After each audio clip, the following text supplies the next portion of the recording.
welcome to the show, Mimi. It's great to have you here. Thank you. It's such a pleasure after all this time. Thank you. It's such a pleasure after all this time. I know, we've Finally. been communicating for 5 or 6 years. We've spoken many times. We have. Got a copy of your book when it first came out. So I know about you, but my audience maybe doesn't. So can you give us a little bit of a backstory as to who you are and kind of what brought you here today? So I'm back in Dubai for an event. I'm here all the time. I used to live here when we met, right? Yeah. So I was here for 4.5 years and started this journey, which I'm sure we'll talk about today, in this city, in Dubai. Super grateful for everything Dubai has ever set up for me in this city of dreams that this is. It really has. And I'm going to come back and ask you a question about what you love about Dubai, but we'll leave that we'll come back to end. that. My specialism, Kelly, as you know, is in empathy and creating connection in our world. Mm-hmm. So how do we reconnect our workplaces and our world at large? I've just finished my 3rd book and I spend my life traveling and talking about it, really. I love to create content that helps us engage with and create more empathy, and I'm really happy to be here and just talk about what that means and what it is. Let's dive into empathy then. How was that your thing? Oh, yes. Well, again, it all started here, right? All began in Dubai, as it were. I came here in 2018 to take over a regional CEO role. And when I got here, if I'm politically correct, I will say that the role was not quite as it had been described. And I was thrown into an organisational reality that at the time I was extremely unprepared for and quite frankly, extremely overwhelmed by at the time. I had gone from very corporate global roles in huge organisations where there was 20 people in support, whether that's finance, procurement, leadership, whatever. And I got here to Dubai and was thrown into a role where I was very alone. I had never been in Dubai before. I knew not a soul. I was a single mum when I came here and was sort of forced to become an entrepreneur of a small business overnight and had zero idea how to do it. And in that process, I met a business coach and we had a conversation that changed my life, really. And in that conversation, one of the questions that this coach asked me was about my leadership style. And I was talking about intuition and saying that I was a very intuitive leader. And she stopped me and she said, Mimi, is it intuition or is it empathy?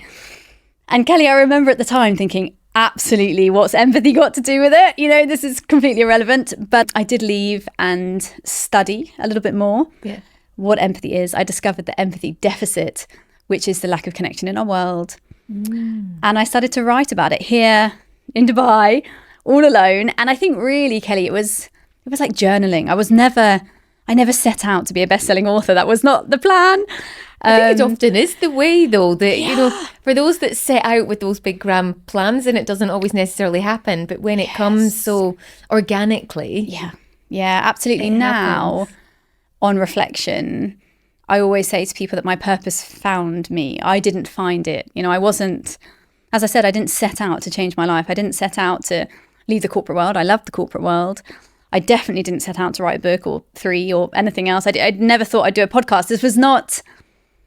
It was not my plan. It was as if the universe had a plan and all I did was follow the energy of that. And 5 years later, I guess I'm living it. So I love that. So let's kind of break that down a little bit, because I always think that people are listening and going, right, okay, so we've got from start to 5 years, but what were kind of some of the first steps? So then did you decide to start a business in empathy or how did that, how did you solidify that? No, I absolutely didn't. It was just a passion. So after I left that coach, that lunch where she asked me about empathy, and I discovered a little bit more about it.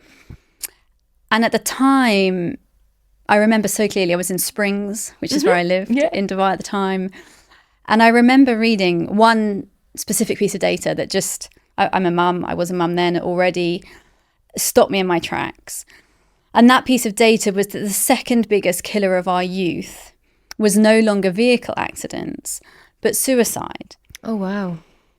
And I had never read anything like it. I had never had any reason to consider youth suicide up until that point in my life.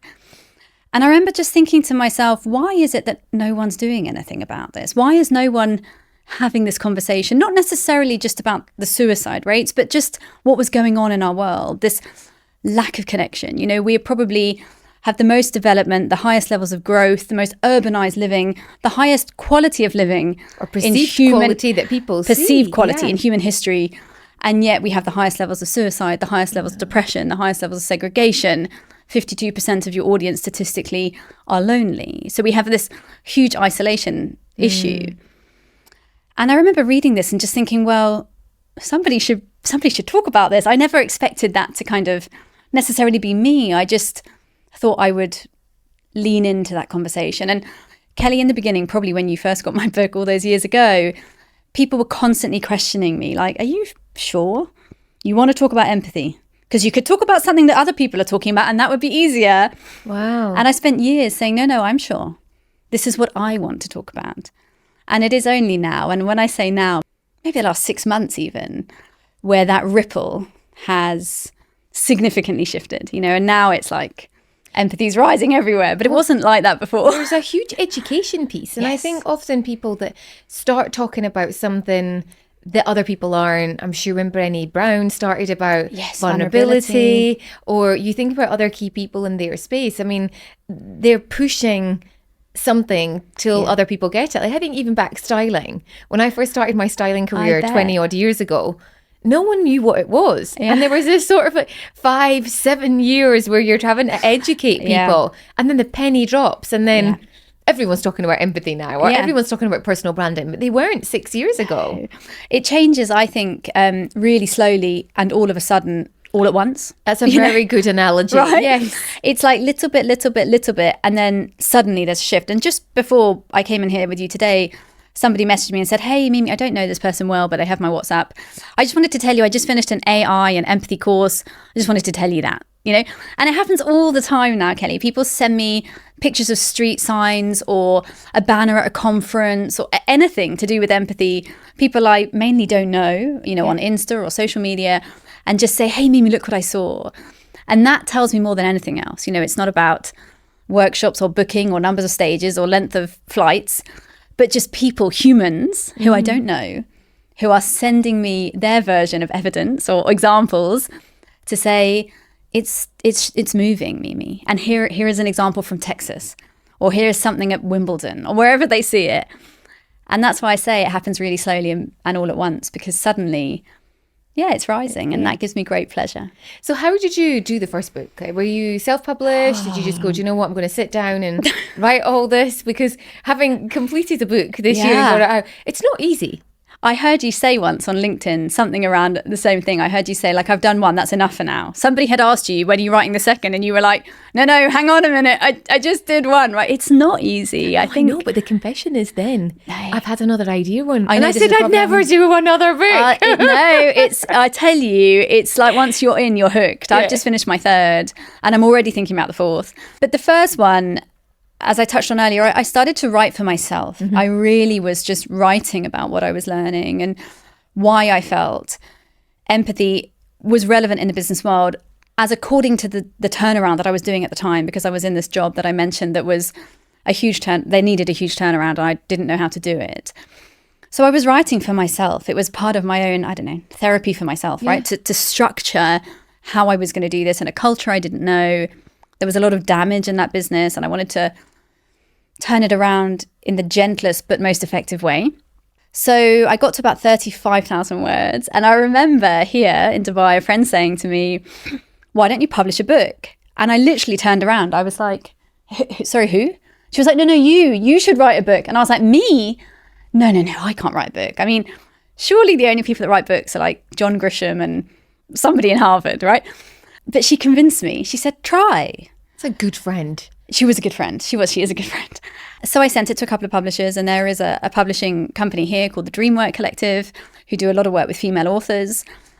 And I have a very bad memory, but I do remember I was in Media City and I was walking around at one of the internal courtyards speaking to this lady who I now know really well, listening to her say, well, then, let's take the book, let's do it. And me thinking, you mean you actually want like this book, like now? She was like, yeah, finish it. So I did. I found the writing really easy at the time. I found the editing really hard, really, really, really hard. But now having done a couple more, I'm, I guess, better at it because the first time I didn't really know what I was doing.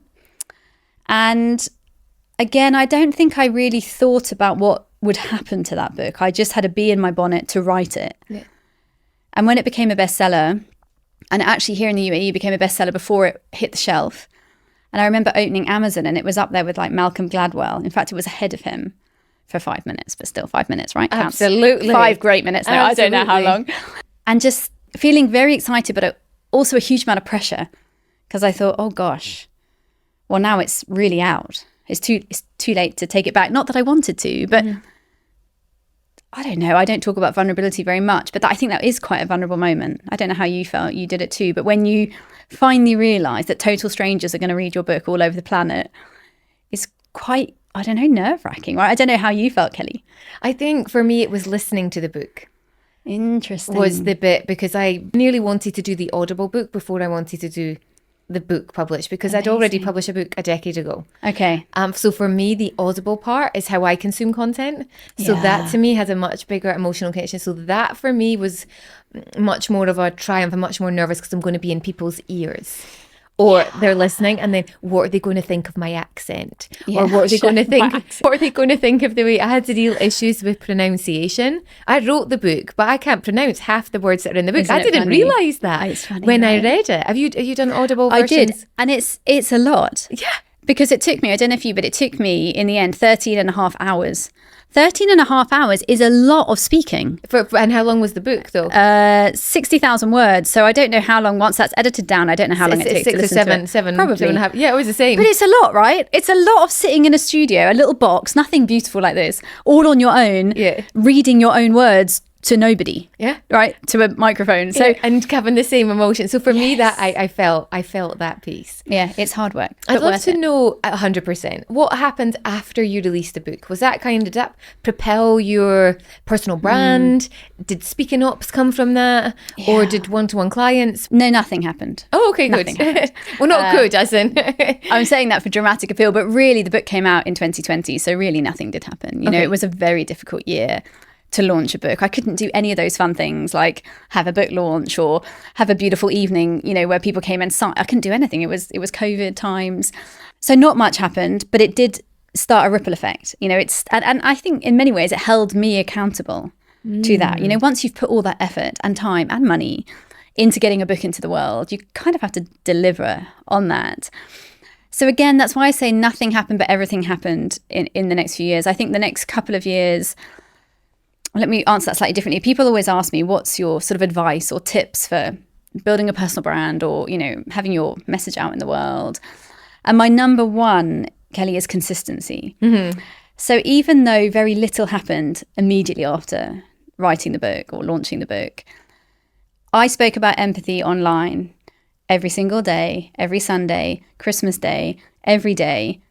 It's now been 5 years, every single day. Now I speak many times a day, but constantly doing that. So when, I guess, 2.5 to 3 years later, things really started to pick up, the depth of work, the body of work was already huge. Now when you go to 5 years, I mean, there's pages and pages and pages and pages of content. We just did our numbers recently. We have over $7 million in PR value.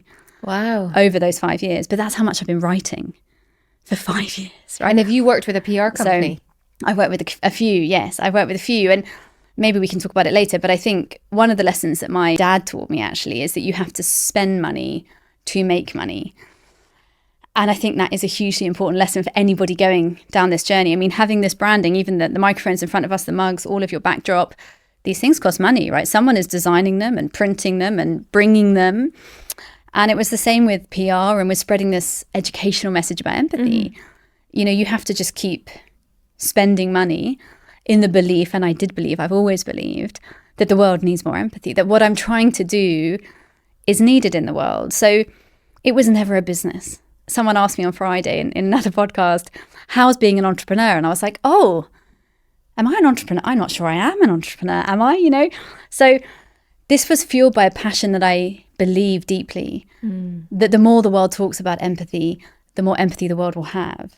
And so every opportunity there is to help people understand that, just to slightly change their mind, I did.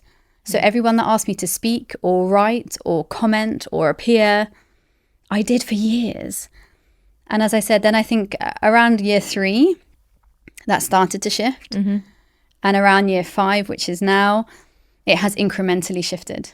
Because I think now I have 5 years of experience, knowledge, social proof. Yeah. So what would you say is incrementally increased? Is that speaking ops? Is that podcast interviews? Is that PR? Or is that everything. all of that above? It's everything. We can't keep up with it anymore, in the most wonderful way, because I think starting out, and for anyone listening, and obviously you have many clients on the show that talks about this, but it's very lonely, right? And my work on social media has always been for impact. You won't find on my social media, not that I'm criticizing or judging anybody's social media, but on my personal social media, you won't find me on holiday or what I'm eating or me in a bikini or me in anything remotely revealing.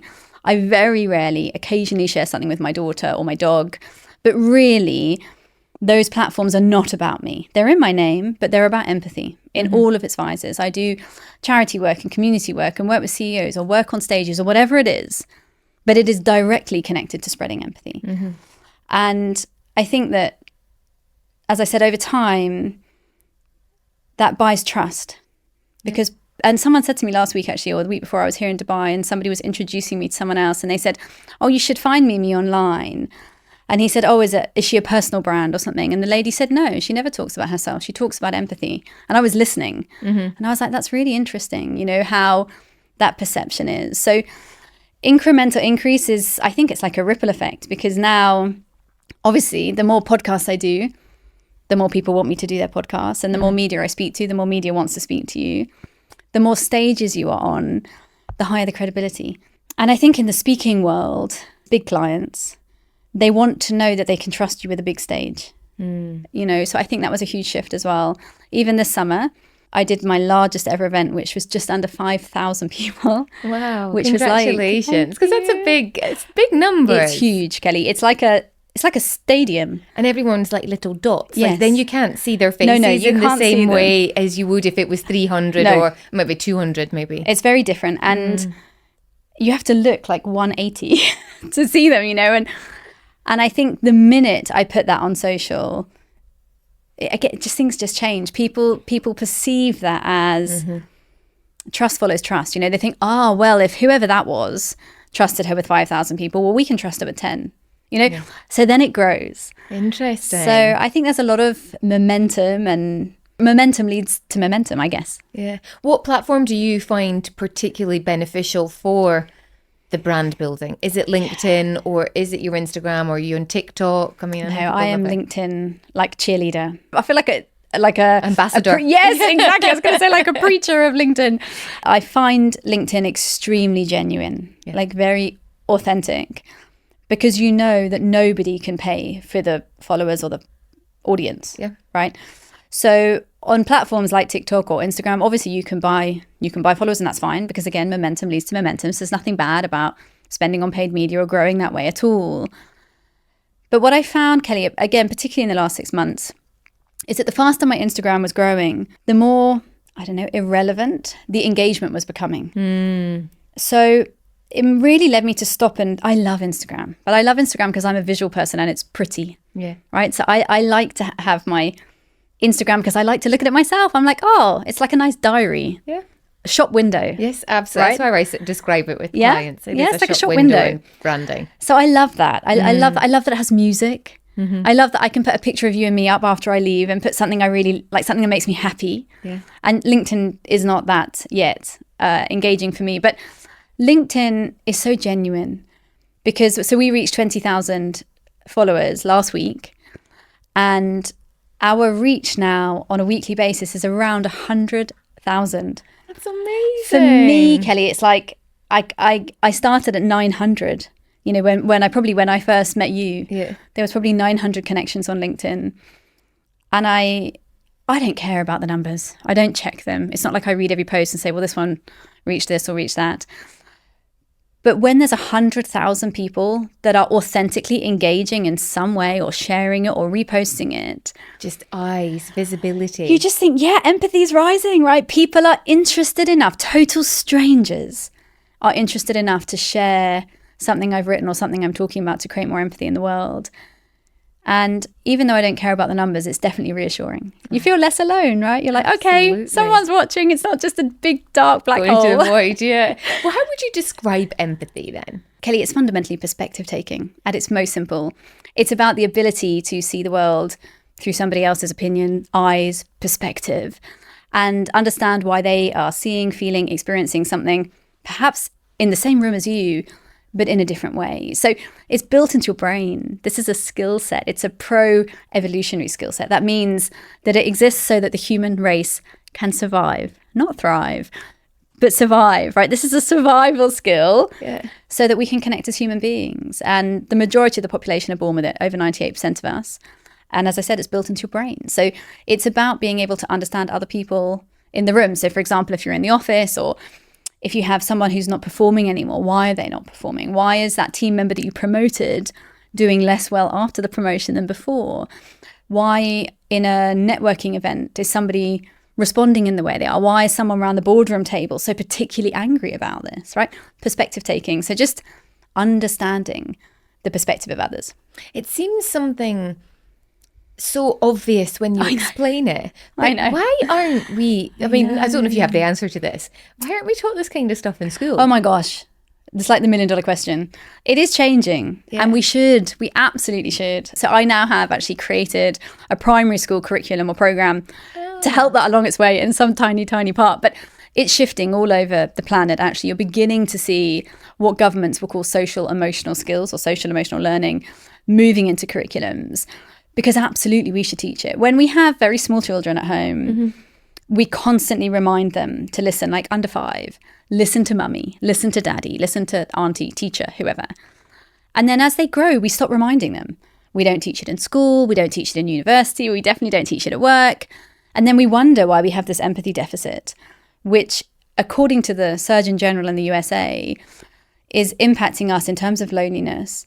And the impact of that to our health is the same as smoking 15 cigarettes a day. Really? Our disconnection is literally killing us.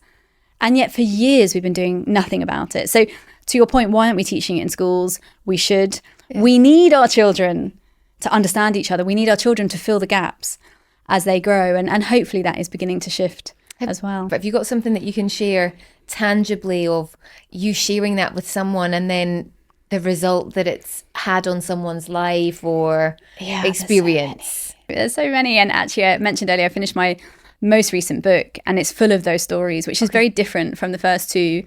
I wanted to make sure I shared all of these examples. But I'll tell you one about my daughter because it's personal and it's a really nice story in that. So she's 7. And a few weeks ago, I have somebody who's picking her up from school routinely helps me with the school pickup. And she called me. And to any parent, when someone calls you that you know is transporting your child somewhere, you're like, you know, what's wrong? And she said, I just want to tell you something's happened at school, at the school gates. And your daughter, she's been crying. She's a bit upset. And she explained to me that another parent had come to school, obviously had a bad day. And there was a misunderstanding between these 3 little girls. They're all 6 and 7. And the other 2 little girls were not with their mums. So my daughter and the other little girl were with carers. And there was the mum with the 3rd child. And for whatever reason, that mum that day was very upset and was screaming. And of course, the little girls all cried because they're little girls and this is a mum. Anyway, so I sort of prepared myself. I live very close to school, like 6 minutes. So a few minutes later, the front door opens and she comes in and I'm expecting to see, you know, this traumatized, sad little girl. And she sort of bounds towards me. Hi, Mum. And I said, you know, Umi, did something sad happen today after school? And she sort of sighed and she said, yeah, Mummy, it did. And I asked what happened and she told me and she said this mummy, you know, was really shouting at us. And I said, and Umi, how did that make you feel? And she stopped and she looked at me and she said, Mummy, you know what I think? I said, no, tell me. I think that when that mummy was a little girl, nobody listened to her. So now that she's grown up, she feels like she has to shout to be heard. Oh, wow. I know. I just looked at her and I was like, yeah, I think that's probably true. And she was like, but anyway, I'm going to get some chocolates. Bye. And, you know, she left. Not only was that just this unbelievable moment of realizing that children are born with empathy, they absolutely fundamentally understand this. Yeah. But in terms of your question, which is an example where empathy can change someone's life, obviously in this case, it's my daughter, but people ask me whether empathy is a weakness or whether it will make you soft. And this case will prove exactly the opposite. It makes you resilient. It meant that little girl, my daughter or otherwise, was able to go through a traumatic experience for a 7-year-old. Absolutely. And within 10 minutes, work through it, manage how she felt about that, and move on. So just imagine if all of us had that skill in the workplace. When we talk about toxicity or difficult bosses or conflict, imagine if we could all take that 7-year-old skill into our lives and how different that would make. So I have many stories of adults too, but I love that one because it's so totally natural. Yeah. And for anyone listening who is like, but maybe empathy makes you soft, or maybe it's a weakness or a soft skill, which it's not. It's proof that it definitely isn't. So you go into organisations now and work on a one-to-one, or is it keynotes, or is it half-day workshops? How does it work? Yeah, so I mainly do keynote speaking. My real passion is in what I would say broadcast media. So any format where there is a way to connect with one to many, you know. But I also do a lot of masterclasses and workshops. Half days, full days, sometimes 2 days. I've started doing a few leadership kind of retreats, just taking them off site and looking at the future of leadership and conscious leadership and what that means from, most of my work is empathy is fundamentally based on listening. So most of what we're teaching and working through is listening. How do you listen? Neurolinguistics of listening. How do you create engagement and motivation? How do you create environments where people want to stay? Psychologically safe environments. And yes, I do a little coaching, but I'm definitely not a coach. But I'm finding more and more that there is a desire or a demand from people just to have someone that listens to them, So I say yes occasionally to that, if I feel that I can be of value, because I'm not a coach and I'm not qualified as a coach, and I'm super conscious of all the phenomenal coaches out there. Yeah. But I think that if there's an opportunity where I can be of help by listening to that person, then I do that as well. And you spend a lot of time traveling. Oh my gosh, so much. The word has got out, the momentum is happening, the ripple effect, which, if you'd said 5 years ago here in Dubai, you've been around in many different places over the last 12 months, but how do you manage that with a small family? Oh my gosh, it's really tough. I'm very lucky that I have an extremely supportive partner, and he helps me a huge amount to be at home and to just make sure that works. I have a lot of help at home, which is one of the great benefits of living in the Asia region. And I'm super conscious of that all the time, Kelly, because when I meet my friends or colleagues in Europe or America, that childcare is not as available as it is in the East. So I'm very open about that. Yeah. In the end, there are only 24 hours in a day, and people talk about work-life balance. I don't believe in balance. I think it's about integration. It's about choices. I always say to people, you have 1 hour, each hour. You can choose how to spend it. I can choose to be here with Kelly talking about this, but then I'm not at home cooking dinner. That's a choice. It's not about balance. It's just a choice. So I have a really good support structure. But other than that, I believe that momentum leads to action. So I say yes to as much as I can. I think I have 8 more countries before December.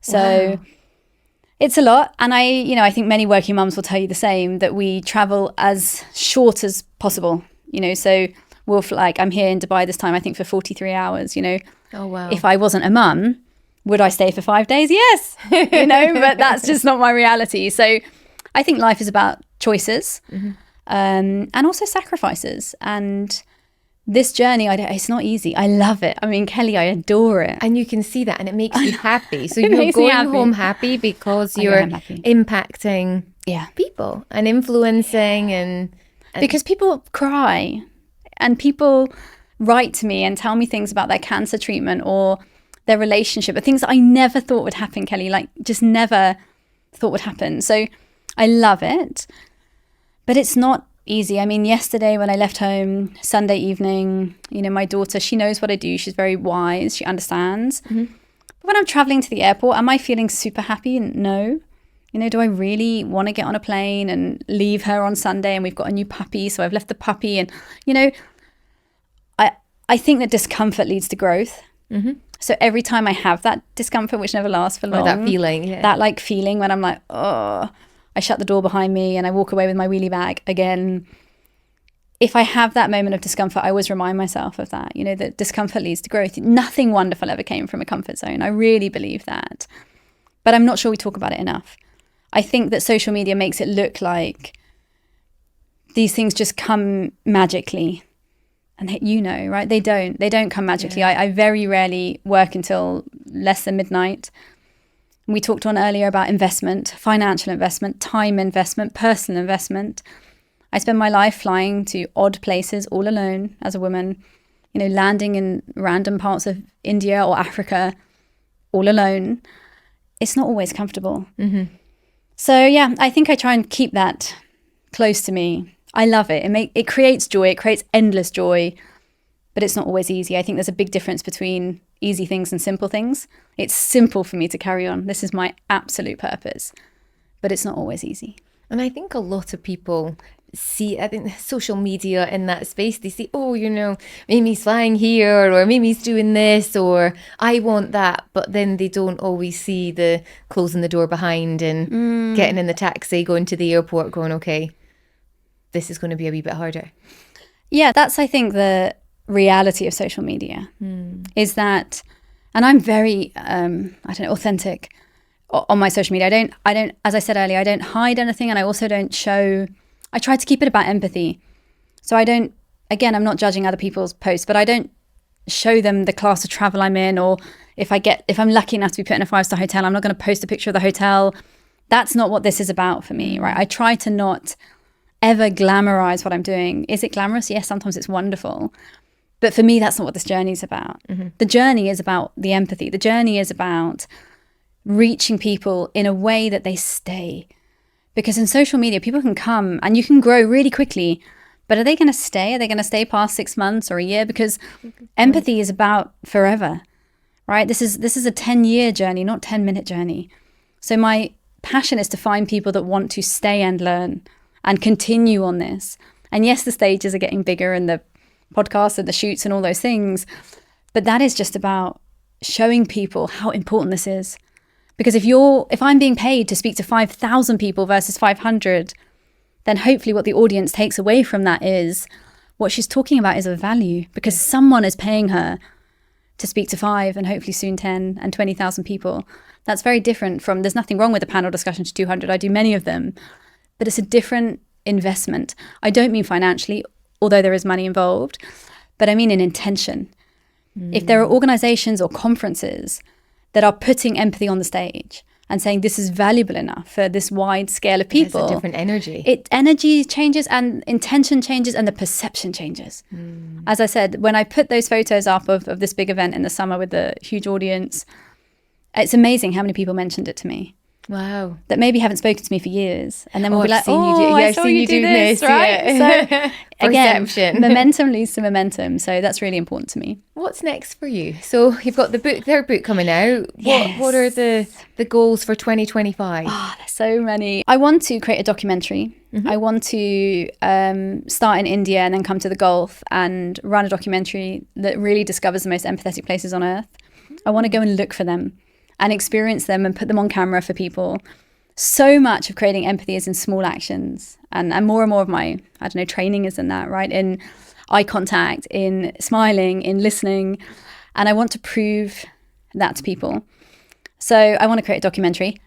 Gosh knows how I'm going to fund it. No idea. But, intention. You never know. Someone might be listening there you to go. this. If anyone wants to make a documentary, I'm in. So I want to do that. I have 2 more books coming out next year, but in partnerships. So 2 other books who other authors have come to me to co-write with them.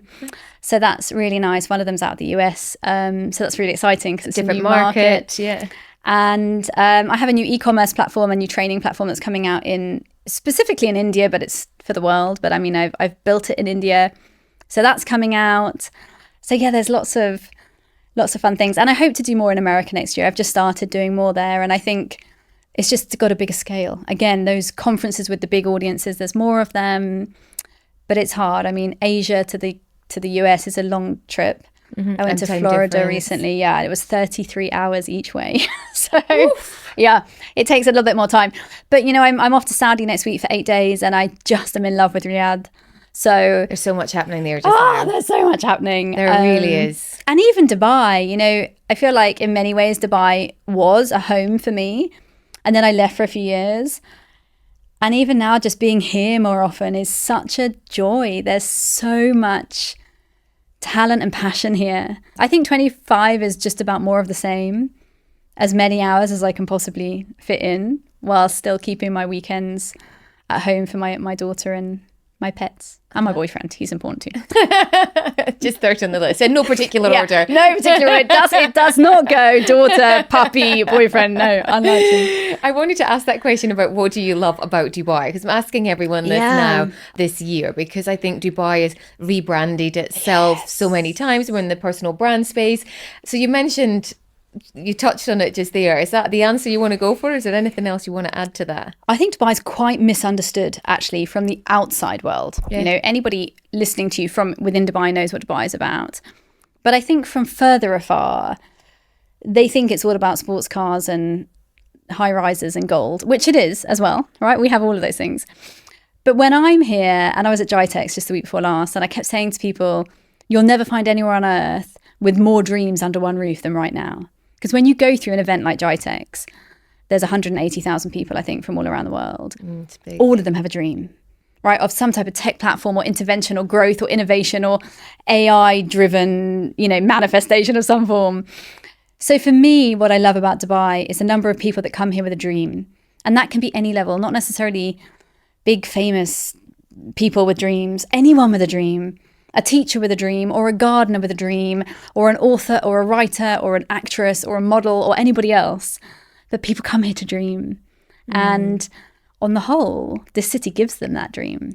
People find their dreams. I mean, I often remember when I read about you in the beginning, Kelly, you came here with Emirates, right? Yeah, I'm right. Absolutely, yeah. And it was an opportunity to travel the world. And I was attracted to this can-do attitude of anything is possible. Yeah. Dream. There you go, right? Anything is possible. And anything is possible here. Yeah. And so for me, that's why I come back now. And I remember when I left Dubai to move back to Asia in 2021, and someone said to me just the week before I left, I don't think you're done with Dubai yet, Mimi. I think you're going to come back. And I was like, no, I think I've had a brilliant 4 years, but I think I'm going back to Asia now. That's where I'm going to be. And she often reminds me now. She's like, I told you, right? Back. So it's for me, it's a city of dreamers. And I think in a world that is incredibly difficult, and even our region at large, where there's such tension and disappointment and trauma, to come here and just have that energy for change and transformation, that can do anything is possible attitude, is a gift. And in that way, it's a city that keeps on giving that gift. I love that. Thank you so much for sharing. I've really enjoyed our conversation. Again, we could keep chatting because this was sort of a long overdue catch up, but I really am glad that we did this in person rather than a couple of years ago on Zoom or Riverside or something like that. Riverside, yes. No, well, thank you for having me, and congratulations, Kelly, because equally I watch you every week and look at what you're doing, and I think you're bringing so much energy to so many people, and people are needing what you're doing, that optimistic, elevated sense of you can live your dream. We need more people like you. So thank you. Thank you.